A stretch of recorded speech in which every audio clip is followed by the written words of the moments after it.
All right, everyone. What's up? What's up? What's up? Colin Egglesfield here, back for season 4, episode 1 of Coffee with Colin, coming at you with 4,000 megawatts from my living room in Chicago. And tonight I have a very special guest, someone who I grew very fond of and had the privilege of working with this past summer on a movie that just came out on the Ion channel.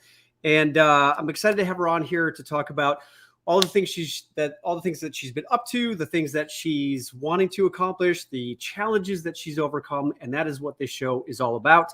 I want to thank each and every one of you who are here right now. You can watch us live on Facebook and on YouTube, and this season we're going to start broadcasting live on LinkedIn.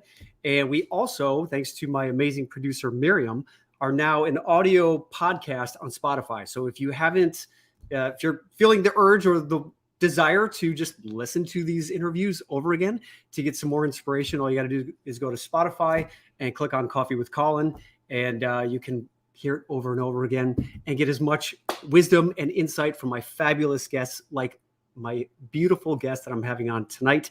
And again, just want to say thank you to each and every one of you who shows up each week and contributes to everything that we are creating here in this awesome community.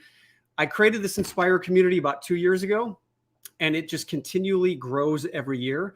And a big reason why I did this was because I just kind of felt like, pursuing my dreams out in Hollywood, as exciting as it is to go out and accomplish amazing things in life, if you're not doing it with people that you can share it with, then it just kind of falls flat. And as much as I love acting and being on stage, traveling the world, I found myself in Los Angeles and just felt like, even though I'm being seen by millions, I felt like I just wasn't having authentic connections with people. And so I decided to write my book, Agile Artist. If you haven't picked it up yet, makes a great stocking stuffer for Christmas or the holidays, and a ton of insightful information in there. And on my book tour, had the privilege of going around the country and just met a lot of amazing people and realized that maybe there was a need for us to just maybe come together and create an incredible community, which is what we've done. And I've created my Inspire course, which we are going to be starting again at the beginning of the year on January 16th. So if you're interested in jumping into the Inspire community, by all means, you can find a way to do it, whether it's my Instagram bio, Facebook. We're here and we're not going anywhere. And you have the opportunity to meet so many amazing people like my guest tonight. So without further ado, I want to just give a little preface here. This is someone who she's been quietly taking Hollywood by storm over the past few years. She's appeared in some of the most watched movies out there and TV shows. And I had the amazing opportunity to work with her this past summer. And when you meet her, you will fall in love with her because not only is she beautiful, she's got a huge heart. She's super talented, super witty, super funny, and you are going to love her dog, Pepper, who I believe is with her tonight. So you will recognize her from John Tucker Must Die. She's been in Vampire Diaries, Gilmore Girls, 50 Shades Freed, which I can't wait to ask her about what it was like working on that, because I'm very jealous that I didn't get cast as Christian Grey. Ballers, Unreal, 90210. And she's got a couple of projects that are going to be coming out soon. So she's going to be telling us about that. So without further ado, please welcome, ladies and gentlemen, Miss Arielle Kebbel to the stage. Hello. What's up, Arielle? Hello. That was such a beautiful intro. I'm blushing. Well, I'm glad you are, because you made me blush every day when we got to work together. So there, right back at you. How you been? I'm good. I'm in LA, which is a nice weather change from New York, especially during winter. So very excited to be back. My first time back since COVID, actually. And then I know you said you were just in LA recently. We were talking about that. Yep. I hadn't been back in, it was over a year. And definitely great to be back. But it definitely, I feel like it has changed since the last time I was there. Have you noticed that? Yeah, I mean, I haven't had too much time yet. Like I've barely seen friends, but yeah, I'm concerned about the homelessness situation here, number one. Number two, a lot of my friends have left the city since COVID. And Number three, it's funny. I feel like now that I'm back, I'm actually getting my bearings. So it just feels weird driving around here again. I've gotten so used to country life. I'm like, oh, I remember when it was a big deal to like, drive down Sunset Boulevard and like, like the fancy restaurants and, the billboards and I actually kind of have a new perspective of LA in an interesting way, because even though it was my home and my hub for so long, being out of it now, it's like when I come back, it's like, oh yeah, this entire city is really built around the entertainment industry, and kind of, like, whereas in New York, you have kind of many industries coming together. So that's been interesting for me to kind of sit back and realize, and it almost is taking me back to when I first moved there at 17, here at 17, and was kind of like, oh, whoa, LA is this thing. It's its own thing, right? Yeah. So I'm having a lot of kind of flashbacks and like then and now kind of stuff. Yeah. What about you? Well, when I first went out to LA, I think I was 25, and it just seemed like it was this magical kind of, the Hollywood sign, and being out there for the first time. It just felt like there wasn't as much traffic. There was a little more smog, but it just seemed like, it was just, it just felt different because there wasn't as much homeless people. And so, it's sad to see that there's just been just kind of this change in not only just the demographics of the city, but also the business in general. And that's one of the reasons why I left LA. I think thankfully now that with technology, we as actors can pretty much be anywhere in the world. And through Zoom technology, we can audition and essentially have, I guess, better quality of life. And some people really love LA. There's a lot of great things that I love about LA. I don't miss the traffic. I don't necessarily miss having to run around the city and just be spending like literally 7 hours a day in your car. But it was great to be back. Definitely great to be back. Yeah. Yeah. So let's just rewind a little bit.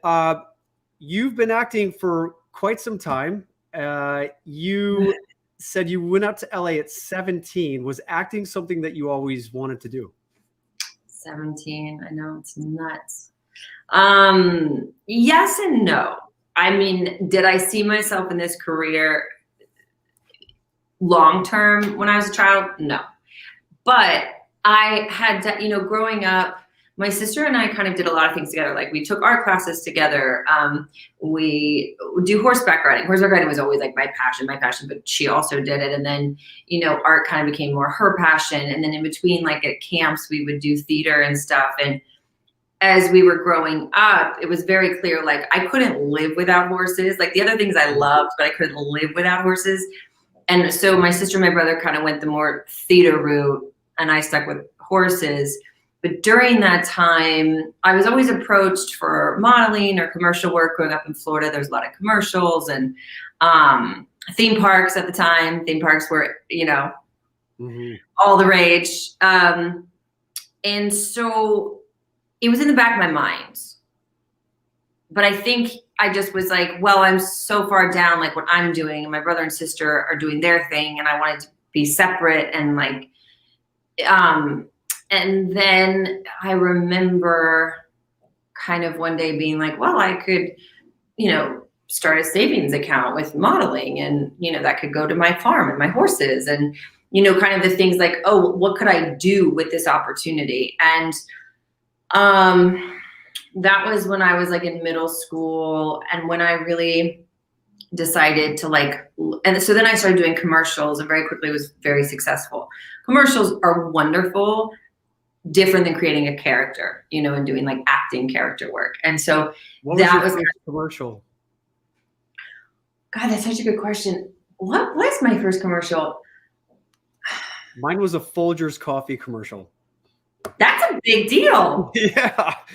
Yeah. So I was on a subway, and some guy comes on the subway with his thermos of coffee, and we're supposed to be like all bored and just kind of like miserable. And then we smell the coffee, and then all of a sudden we're like start dancing on the subway. And I was like, The best part of waking up is Folgers in your cup. Yeah. So all of that, and I mean, just being on set and seeing the cameras and just kind of, they dismantled the whole subway car, and just to be on set and see the behind the scenes stuff was really cool.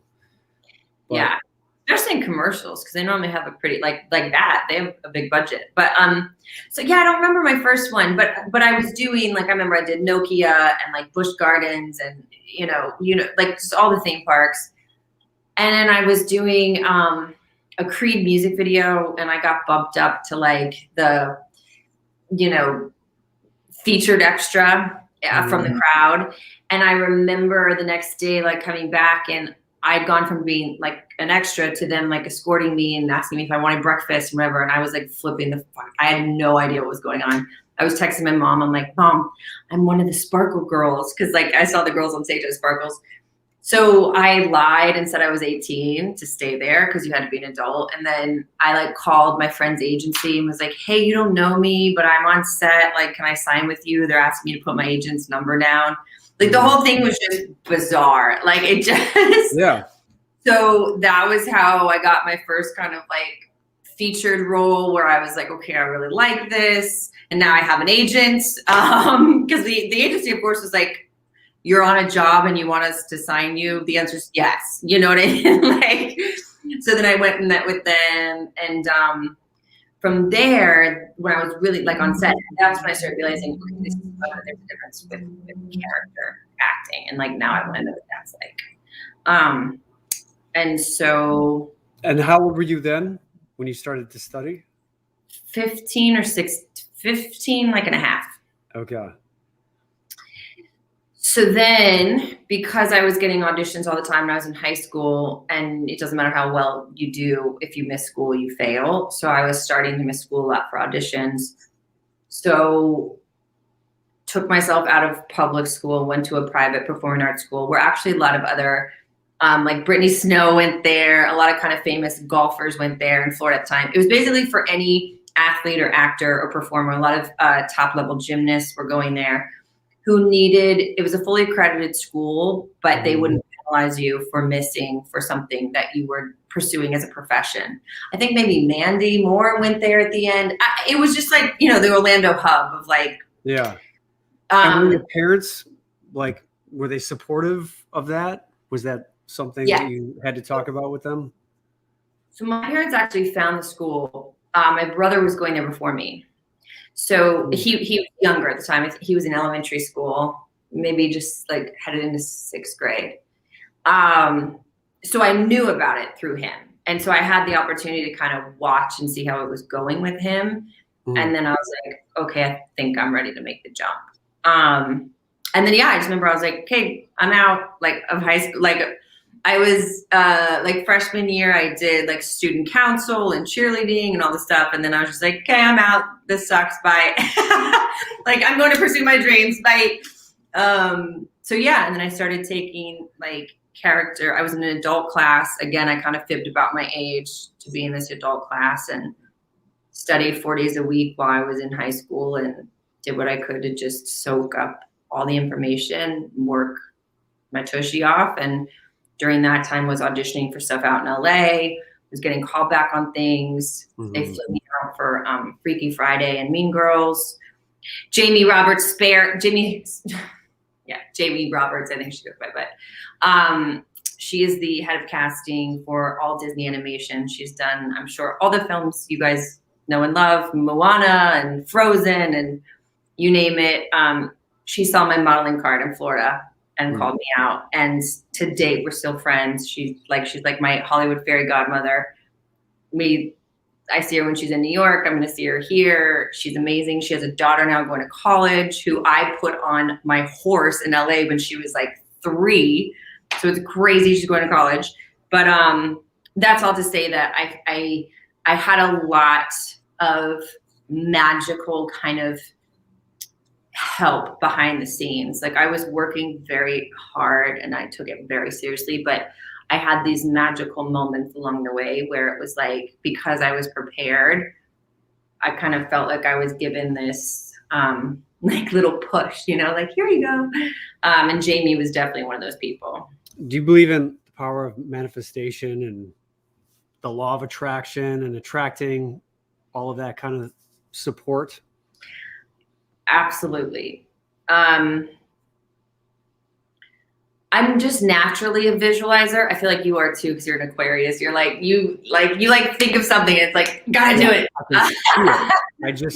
It's like I can see it before it happens. Right. Yeah. So you can do that better than I can.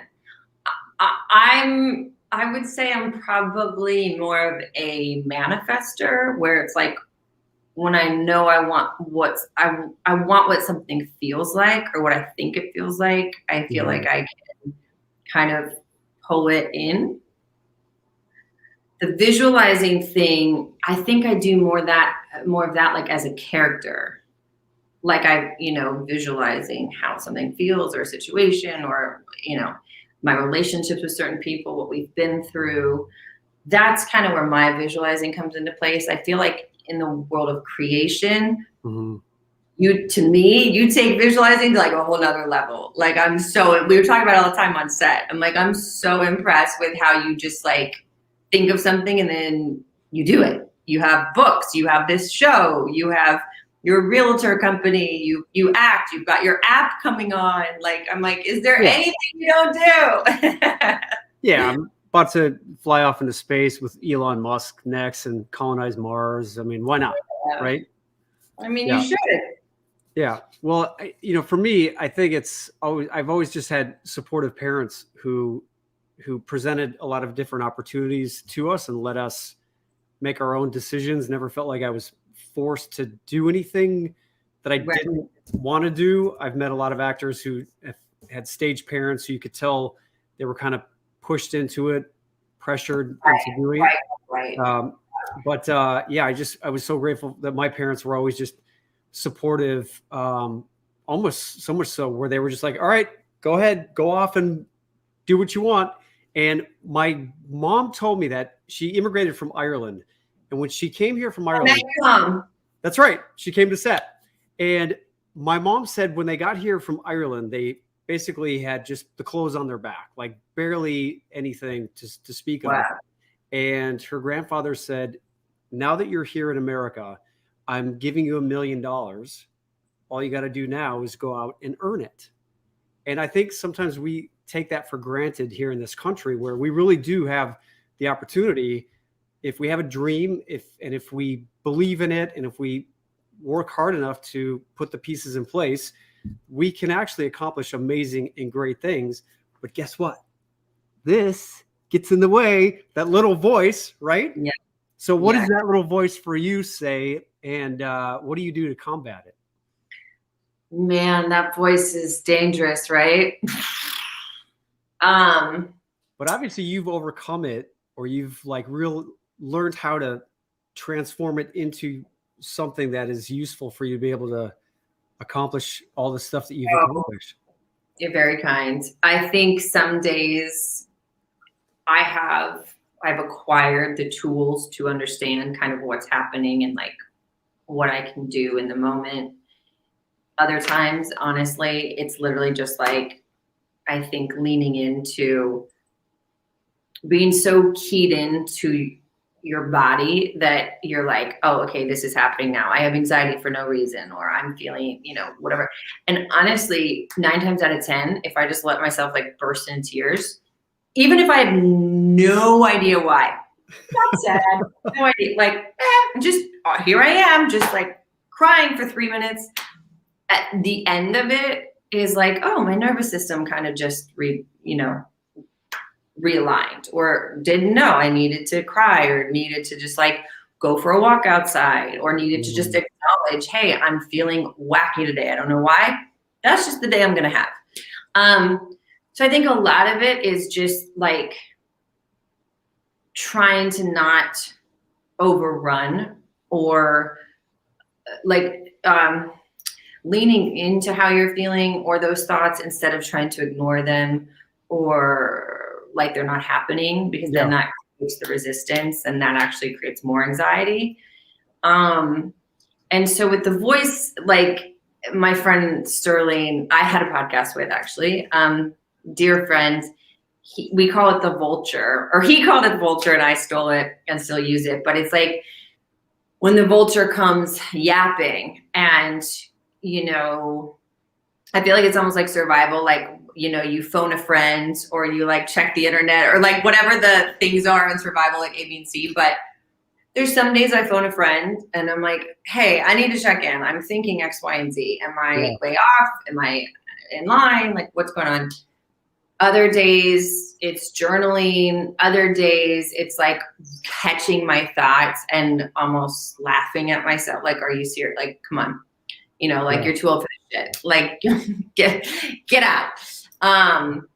But then sometimes it can like really take me down. Like I find that, you know, some patterns I think that we want to think are gone, if they come back again, I think that's like the most challenging time when you're like, I thought I worked on this. I thought this was done. I thought this, you know, self-image thing or this self-esteem thing or this self-love thing or this self-motivation thing. I thought I got rid of that. I thought I'm beyond that.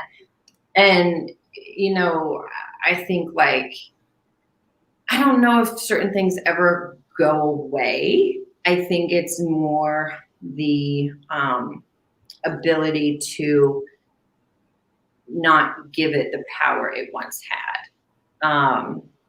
Totally agree. Yeah. And I think you bring up a really good point that the more, you know, that saying, the more you resist it, it persists. Right. And just recognizing it, journaling. I like to meditate. Do you meditate at all? I do. I'm so kind of, I very, very much believe in it. And I have months where I am like on it. And then I have other months where I find I need a break. And there'd be a time where I would get mad at myself for that. And I'd be like, you call yourself spiritual and then you're not meditating. Or like, you know, you're not meditating, but you're telling your friend to, or whatever. Cause they're, you know, it's like, yeah. So as part of my kind of learning to be more gentle on myself is allowing myself to go in and out of routines, because I used to really need control in a way where it was like my routine for everything, whether it was working out or meditating or working on a script or even like seeing friends was very scheduled. So part of my kind of like trusting and loosening up and letting go of that control a little bit is like being kind enough to myself to not like beat myself up if I'm not working out or not meditating, and more being like, well, I don't know, that's where I am today, you know. As long as it's not self-harming, then it's okay. It's hard to, especially now with social media, it's hard not to go on social media and just look at what other people are doing. And it's like, oh, wow. Like you see people doing yoga and meditating, and they're in these great locations and they're in Tulum and it's like, wait a minute, like, oh man, I should. And so we can get stuck in that hamster wheel of what am I not doing, and comparing ourselves. And as soon as you get into that spiral, you can just keep going down. So that's why one of the reasons why I just wanted to create this show was and my Inspire community and the course that I'm doing was because if we don't get a handle of this stuff, you can easily slip down that slippery slope of just doubting yourself and just having these negative thoughts take over. So I think it's important to have like some sort of structure in your life, but not so much so that you don't allow yourself the freedom to play, to create, and to experience new things. And then you get to a certain place in your life where I feel like you're just ready to up level and try new stuff. And that's a big part of like what I love to do is just encourage people to just keep getting out there and try something new, as scary and as maybe crazy as it may sound. So with that being said, what's something crazy and amazing that you were like, oh my God, I can't believe I'm doing this, but I'm doing it.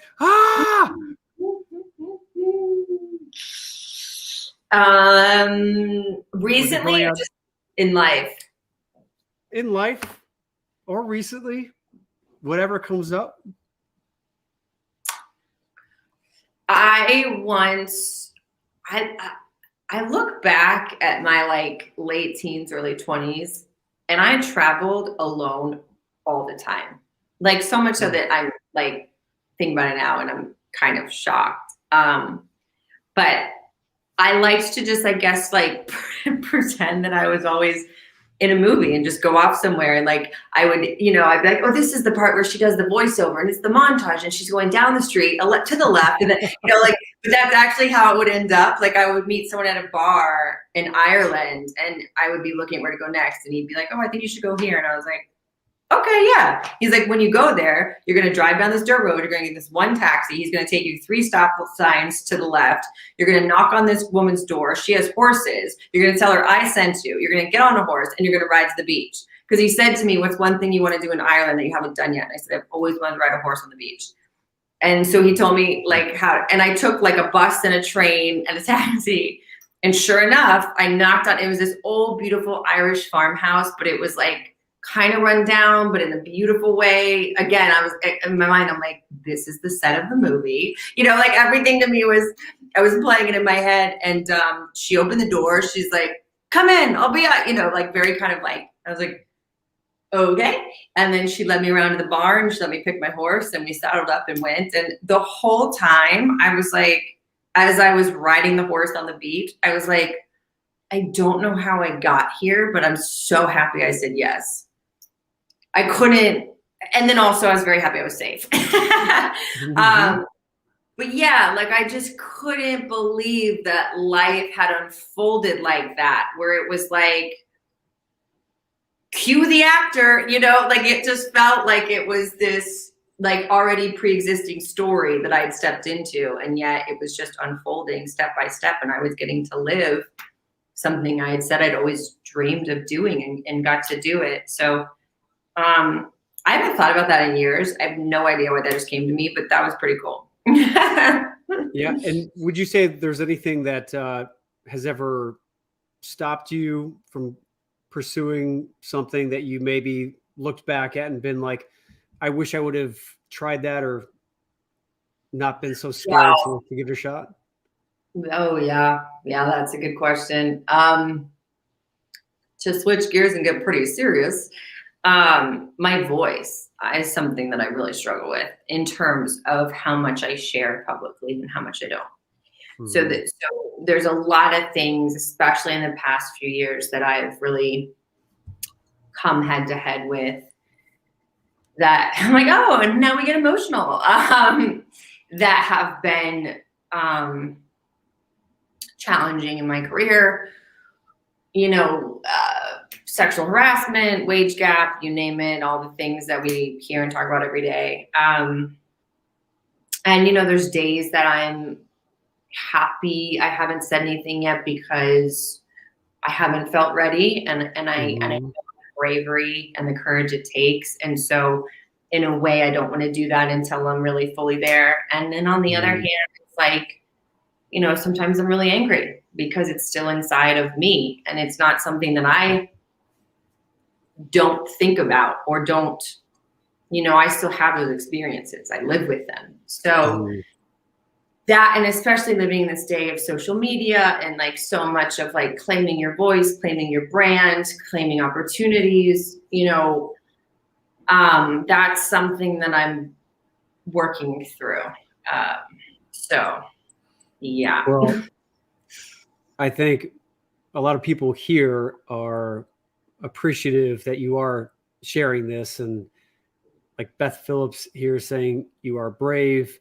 Joanna is sending you hearts. Pilar is sending you hearts, and it's people like you, Ariel, who are brave enough to stand out from the crowd, and when the time is right and it feels right for you, that you may or may not do something about it. But the fact that you're able to at least acknowledge and share that this is stuff that you deal with. Because I think a lot of people just look at some people and may think like, oh, well, she's been in these movies and like, what could be so difficult for her? She's living her dream. And, we all deal with stuff.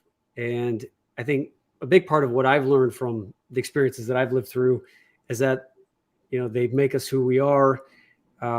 huge character building experiences. And I think it's those experiences in life that allow us to, they give us an opportunity to decide, do I want this experience to, do I want to be a victim in this experience, or do I want to use this experience to understand more about myself, to create more empowerment around this, learn how I could have done it differently. And then I think what's super empowering and impactful is when you're able to share that with other people, because so many people are dealing with this. And a lot of it, especially the sexual harassment stuff. And I'm glad to see in Hollywood that is definitely, it's starting to be recognized and talked about more, but people, there's a long way to go. Yeah. And I feel like part of my struggle is like why I want to talk about it, but also what holds me back is that, like I'm so thankful to the women who have come out, and they are paving the way, and it's incredible. And to the men who are supporting the women. Mm-hmm. But a lot of those women already have a platform or are a household name. And again, so thankful for them. Like, mm-hmm. Wouldn't be here without them. I feel like the position I've been put into is like, I've been told things like, well, wait until you're Michelle Williams, or, where it's kind of like, okay, well, how is someone who's still building their career and still has goals and aspirations and, isn't necessarily in a position to take down a studio, right. How do you, where's that balance of like, hey, I'm taking care of myself, but I'm also not damaging my career in the process, or, or at a certain point, do you just not care and say, you know what, I'm going to have faith that I will be taken care of and the right people will find me, and I'll continue working. I'm not going to let that fear of not working hold me back. Or, but a lot of the messaging I've gotten is kind of like, wait till you're at the top. And I think about that for any female or male in a job in any industry. And it's like, well, when you're not the CEO, like, and you're working your way up, of mm-hmm. course you don't want to say anything. Yeah. So where's the conversation for that group? And I feel like that's where I am right now, and kind of cultivating mm-hmm. that, and just because there's so many people that are afraid to speak about it, and those fears are valid. And I can absolutely vouch for that. So yeah, it's a very complicated conversations, especially when you're talking about a profession. And especially in a profession like ours, that's so full of creativity, because it's also like our art, it's our art, and it's our career, which is like a double whammy of like, So it's this like almost this perfect storm of incredibly creative people. And as actors, we have to be vulnerable and be open, and we have to be able to allow people into the experience of our character. And then you mix that with incredibly powerful people with a lot of money, and it definitely can be, it can be walking a tightrope in certain circumstances. But I do feel like, the notice is on, and I feel like just karmically, I feel like people who take advantage of other people, it ends up coming back to them, in one way or another. And so whether it's you actually saying something, I think you just even mentioning this right now and having these conversations with, with your friends and the people that you care about, I feel like energetically there is a shift, there is a tide that is changing in Hollywood. And I think it's just a matter of time before I feel like we won't be having this conversation as much as we are right now. Right. But just to shift gears here, as far as creativity goes, now that we're on the topic of it, what are your future projects coming up here? I know we obviously just had our movie come out. Yes. It was cute, right? Very sweet. And I think it's Yeah. playing again this week, isn't it? It's playing December. It's Christmas Eve, I think. December 24th is when it's going to be playing again. And for those of you who are outside of the United States, the producers told me that it would be available next year. However, there's been some inklings and sayings that there's some ways to watch it. Now, I'm not telling you to go watch it on these platforms where some people bootleg movies and put them up there, but it has been out there. So a few of you have been watching it, and it's and something like this. It's like we were talking about before. Hollywood has changed in the sense that there's so many platforms out there now that the budgets for all of these projects have gone down.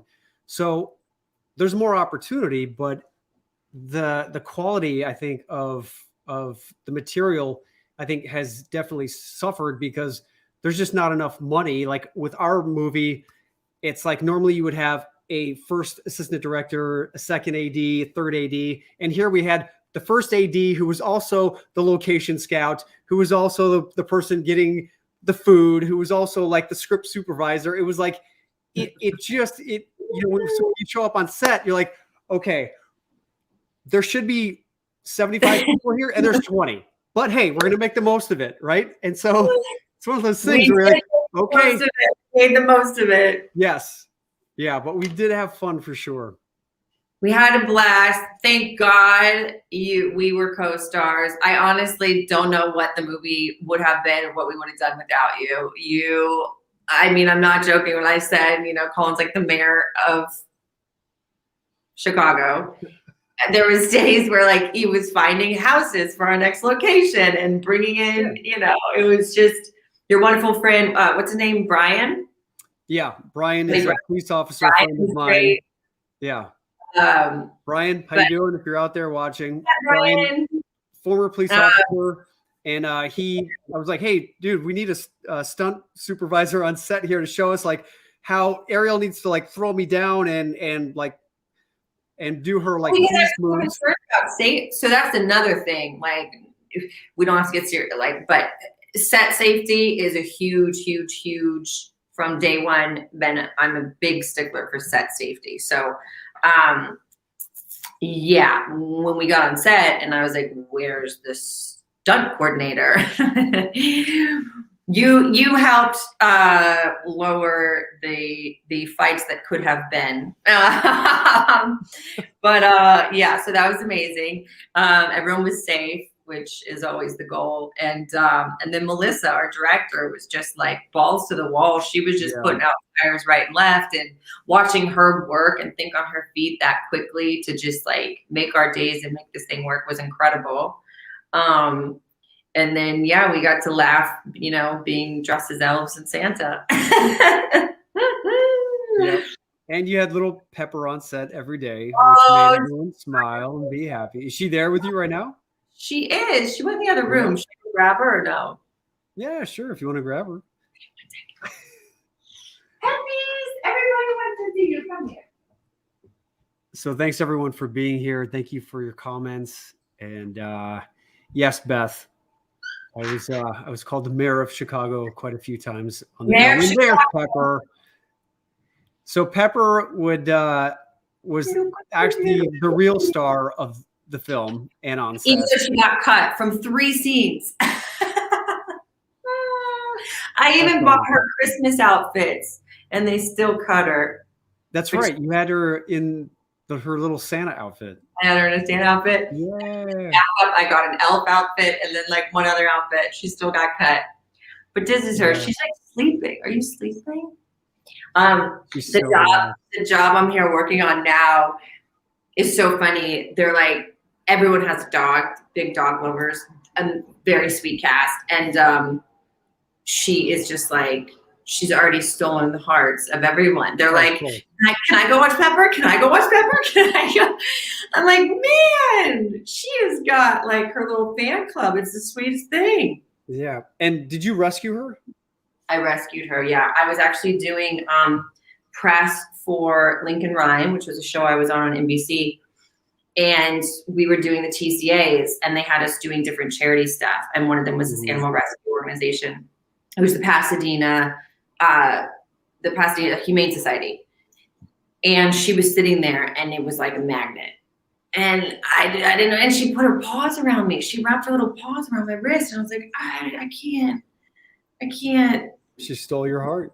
She's my daughter now. Yeah. And then meanwhile, my publicist is like, Ariel, get the fuck inside. Your panel's starting. You know, I'm like in my dress. I'm like, don't let anyone have her. And I just signed my name on a piece of paper. And I was like, that's for me. She's mine. And I ran back inside. I was like, can somebody go make sure that dog is mine? And so, you know, we had to do a lot of paperwork and all the stuff. And then by the end of the day, I took her back to my hotel room. Very sweet. And she weaseled away into my life. And speaking of love of your life, I got to meet your charming young man that you are, your beau. So can you tell us, you know, give us a little bit of your love insight on what you find attractive in a man? Definitely humor. Mm-hmm. Definitely like interesting conversation, like engaging conversation. Don't mind differences, like actually really appreciate differences, but I think it's a turn on if he's like willing to do stuff that I like, you know, like it doesn't have to be, I don't need anyone to pretend they like something. If that's their hobby, this is mine. But the willingness to like overlap at times, I think is a real turn on. And he's not an actor, right? Oh, dancing. Love dancing. That's a big dancing, of course. And like they can't be, and they can't be an animal hater because that won't work. Of course. But your boyfriend is not an actor, right? He's not an actor, no. And have you dated actors in the past? Yes. And what's your thoughts on that? Yes, no, or it depends? Because one of my friends says there can only be one star in the relationship. Oh. I don't know if I can speak to that, but that's an interesting point. I definitely, my past relationships, although I haven't, like my serious relationships, they tend to have been more like businessmen. Okay. But in the past, they've definitely like needed the attention, meaning like I was supporting them. And whereas this relationship, I love supporting my boyfriend, but I also really, really feel like completely supported by him, which is new for me. Mm-hmm. So that's nice. So I can't speak to the like only one star in the relationship thing, but I definitely have had my journey with like, okay, where's the balance between supporting someone and losing yourself, and you know that whole like song and dance. And it's challenging. I mean, I don't, you know, I think every soul has their own journey with that, because some of my friends figure it out much younger than others, and I don't mean figure it out like there's something to figure out. I mean for themselves, you know, like what their process is. But yeah, for me, I don't know. What do you think? Well, I find women who I definitely like sense of humor. I definitely feel like the conversation there's got to be some substance there where, you know, even if someone doesn't know what you're talking about, as long as they're engaged and they're asking questions and they're like, oh, I never heard about that. What was that like? What did you think about it? When I can tell that someone is interested in how I feel about something, or and they just kind of, where it feels like they want to get to know me on a deeper level, then I'm like, okay, there's some substance here. I feel like there's like, I always have that vision of like, you've been on vacation and you're in like a beautiful place, and then you see like the older couple sitting there having dinner and they don't say a word the whole dinner. Yeah. And you're like, I do not want to be that, you know, never want to be that. And then or like if you're in LA and just both couples are on their phone and you're like, never want to be them. Yeah, exactly. And then you see the older couple and they're just like still bantering, and it's like they're 16 years old and they, you know, I mean, that to me is the ideal. But I think, it definitely requires you to just let people see you for who you really are. And I feel like, especially in the entertainment industry, a lot of people, and I'm the first to admit this, like I would put my walls up, because when I first got out there, I was like, okay, got to be leading man, got to act cool, got to have have it all put together and all figured out and everything's baby. I used to sleep with my eyelashes on if I had just met a man. Well, not just if we were, if we were waking up next to each other, but it was new. I was sleeping with my eyelashes. Oh yeah. And there's this really great. He's a therapist, author. His name is Alain de Botton. I think I'm pronouncing his name. I'm probably butchering his name. But on YouTube, you guys can watch some of his stuff, and he does these. He's like part stand-up comedian, but part professor, and he talks about romanticism. He talks about love, and he said the best gift you can give someone on your first date is to say, "This is my brand of crazy. What's yours?" So that you just can be like, "Look, we're gonna find out eventually." So I think a lot of people put on their best behavior in the first few dates, and then you get connected to someone and you're like, you've been with them for a while, and then you get connected to them almost unhealthily. And before you even really get to know who someone is, and then you're like, how did I end up here? And then it gets all wonky and 100%. But it's so hard to be like your authentic self when you're first dating someone, because I think we're just conditioned to be like, oh, well, this person won't like me if I show them all of me. I think that's a societal thing that has to start to shift as well, because yes, individually we're responsible for that. But, I do think that that's like a pre-existing kind of bubble that we all kind of operate under as well. Like, oh, is it safe for me to just walk in and be my authentic self to a stranger? Let me feel this out. Let me see how much of myself I'm going to give in this moment. And that's for anything, for a job, for interview, for a friend, for a relationship, But yeah, I think that's a great tip. Even if you're not able to air it all out in the beginning, you don't want to dump it all. Usual. Yeah, at least that's you're working towards that. Yeah. So what piece of advice would you give yourself in your early 20s as far as your career goes? For a lot of people out there are actors, or they're thinking about moving out to Hollywood, pursuing a career in the entertainment industry. What advice would you give to younger actors who are thinking about making the jump out to Hollywood, or just even pursuing an acting career in general? Right. Well, number one, I'd say new advice is that you don't actually have to move here. I mean, yeah, you may have to take trips here, meet people, especially if you're looking to get an agent or a manager, but everything is on Zoom right now. And really, truly, the industry is changing. So that I think is important, because a bit of the pressure is off of relocating it your entire life for this dream that you're building and don't know where it's going to go. That's a big leap of faith. So I think that's an incredible opportunity right now that I know I didn't have in the past.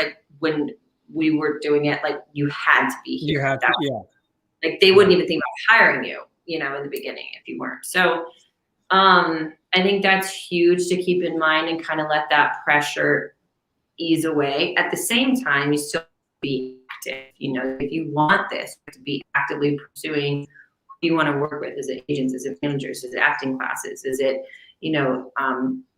inspirational influencers? Wherever you get your kind of education from. I think education is a huge part of this, and just being prepared, because as you heard earlier, I do believe in a bit of luck and synchronicity is magic in this industry. It's that person walking down the street that you run into them, and then suddenly they bring you in for an audition, or there definitely is that magic, and being open to that when that moment hits, feeling prepared enough that even if you're nervous, you're ready to take that moment.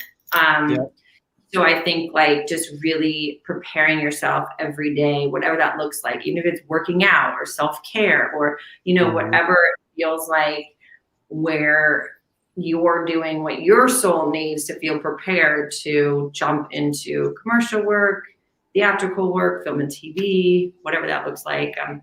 I was on set the other day and one of our transpo drivers had just gotten like a featured role, like an extra role on the show. Mm. He was talking about timing and manifestation and how like he had gone on the show feeling like this was going to be a good move for him. And it was just it's so sweet to hear him talk about just his faith and they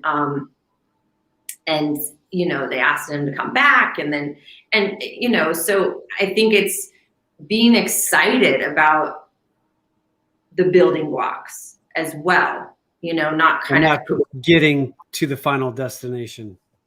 Yeah, like he was so excited. And I do believe that enthusiasm also kind of has a ripple effect where you like let yourself enjoy and celebrate those building blocks because it doesn't just happen overnight. Even when you hear overnight success, it's like takes 10 years to create no overnight success. Yeah. So those little wins, whether it's getting a meeting with someone you wanted or running into someone or getting, your first featured extra or, whatever those building blocks are, nailing a, what did we used to do in acting class all the time, showcases, and we'd fly casting directors in for these showcases. And, like I would just be a high off of like nailing the showcase because I had set out to do something and then I did it. And it felt like, I felt like it was like a football championship or something, Yeah. I think celebrating the wins is really important. I agree.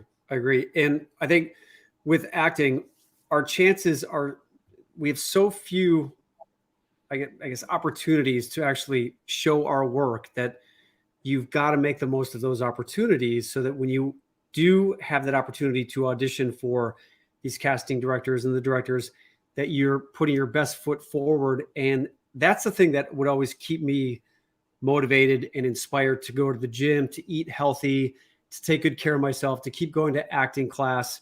And if you don't have something to look forward to, if you don't have that bigger dream, that bigger goal, that bigger idea of where you see yourself, it's really hard to wake up in the morning and just go through life. And that's why a big part of a lot of this too, and one of the reasons why I wrote my book was just to hopefully help people create some clarity with what that vision looks like for themselves.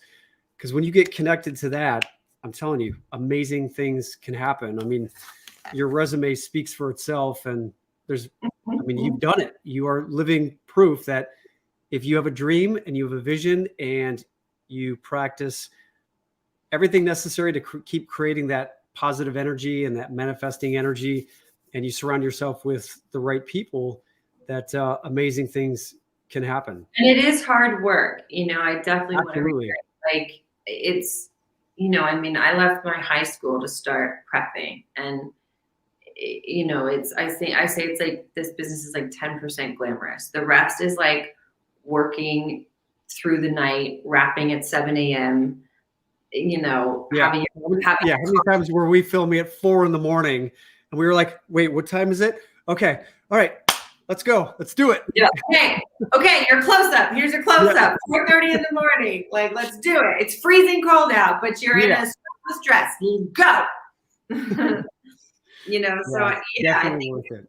Like also being prepared to kind of, a lot of my friends talk about acting as like training like an athlete, where your body, because your body is your tool, you have to really take it seriously, like how you treat it. A lot of stamina.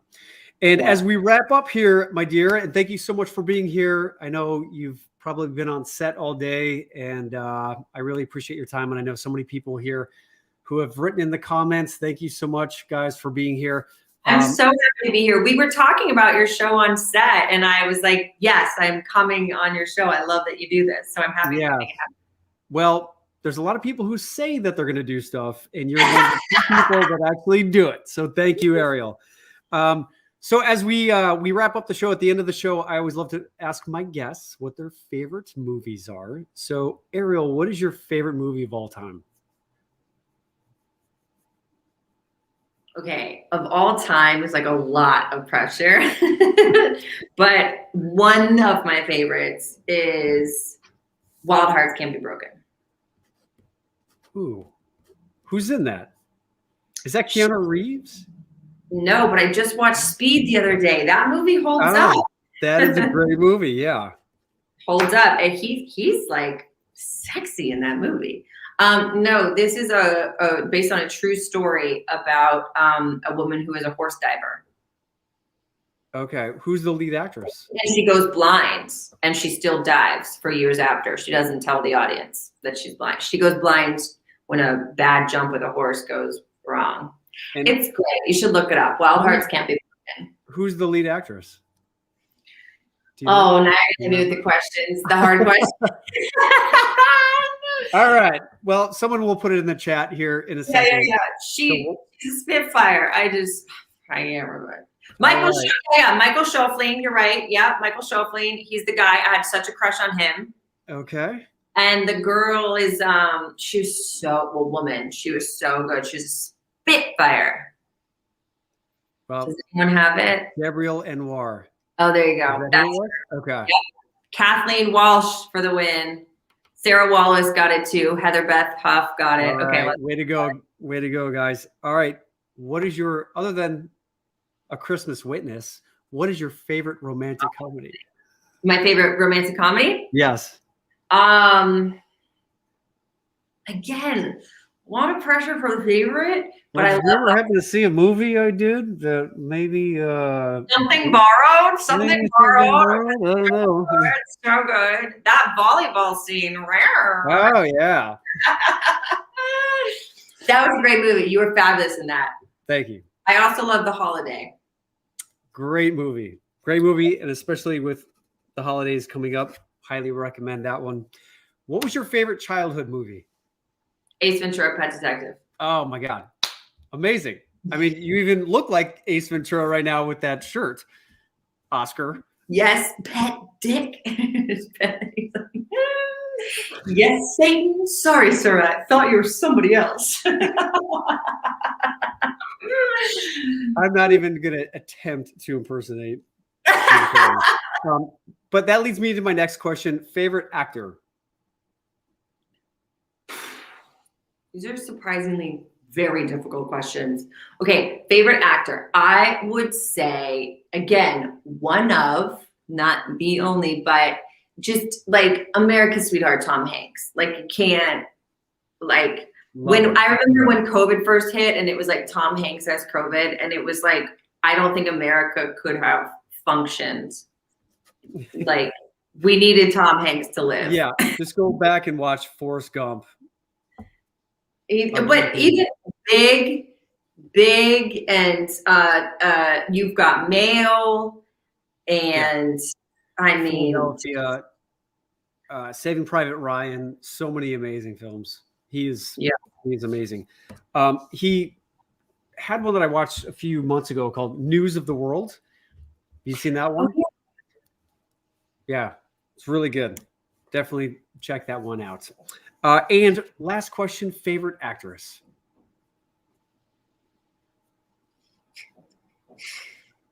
Okay. Tie between Sandy Bullock, Charlize Theron, and Jessica Chastain. I mean, how can you argue with that trio of amazingness? Yeah, they're pretty amazing. I agree. My dream is to like do like a blind side, like a blind side, or like an Aaron Brockovich. Well, that's Julia Roberts, but you know, like based on a true story, but a woman who's like super smart, full of sass, full class, but like walks the line. I don't know. Well, they should just make a movie about you then. Oh, bam. On that note, I think we will let you go, Ariel. Thank you so much again for being here. Sending you lots of love a big hug. Hope to see you and work with you again, maybe on the next 50 Shades. There you go. There you go. I'm sure there'll be more. I'm sure there's always more. Colin, you're amazing. You are such an inspiration to so many. You're just a light that shines and people love you. So I'm just happy to know you, and I'm so happy you do this and you have this beautiful community. And so thank you for asking me to be part of it. Well, appreciate you being here and everything that you do. And thanks for being here again. I'll see you soon. I miss you. Bye, everybody. Thanks for watching. All right, everyone. Thank you for being here. What another amazing conversation. What a great way to start out season 4, right? And isn't Ariel sweet and beautiful? And I think you guys can understand now why I fell in love with her on set, and why I had so much fun working with her. And thank you, just everyone, for being here. Thanks for showing up. Normally we do this on Monday nights, so we're going to be coming back for episode 2 next Monday, and my guest will be Elizabeth Rome, who I think you guys have seen me doing interviews with over the past few months. I worked with her on the client list, and she's definitely someone who is incredibly insightful and a lovely human being. So can't wait for you guys to join me on Monday night. And then also what we do on a platform called Patreon. If you want to connect more with this community, what we do on Patreon is after Coffee with Colin, we then jump on, it's called the after show, after Coffee with Colin post show. And we get on Zoom and we talk about the conversation that we chatted about on Coffee with Colin, and anything that came up that was insightful or something that resonated with you. We hop on there and we have a conversation. And then with Patreon, we also do a bunch of other fun stuff throughout the month. I do a little show called Cooking with Colin, where we jump on Zoom and I show how to make something healthy. I gave up eating meat a couple years ago, so I've found some really amazing vegetarian and pescatarian meals out there, and I make that once a month. And then also we do our vision board parties and all kinds of other manifesting type of events to help you support you on your mission and fulfill on your dreams and your goals in making all the amazing things that you guys are up to in life happen, because you see that what's possible with what Ariel is doing in her life and her career. And you see the things that I'm doing, and just to be back on set filming this movie with Ariel this past summer was amazing. I'm planning on getting back on set here very soon. I've got some projects in the works, and it's all about just having that dream, having that vision. And if you are looking to accomplish some amazing things in your life, but just feel like you need a little kick in the butt, maybe a little support, a little inspiration. Again, I'm starting my next Inspire course on January 16th, and I'm doing a webinar this Thursday night at 7:00 Central Standard Time, and then again on Friday at 12 noon Central Standard Time. So all you got to do is click on the link in my Instagram bio to register for those free webinars, and I'll be telling you everything that is in the course, what you can expect to get out of it. And in the course, we help you create your own new life script, because we all tell ourselves a story, and a lot of times it is a disempowering one. So in this 6-week course, I help you create your new story and get you connected to that vision that is inspiring, so that when you wake up in the morning, you are lit up, you are inspired, and you're able to overcome all the challenges that we face to make amazing things happen. So thanks so much for being here. I will see you guys all next Monday, and have a great rest of your night. Take care.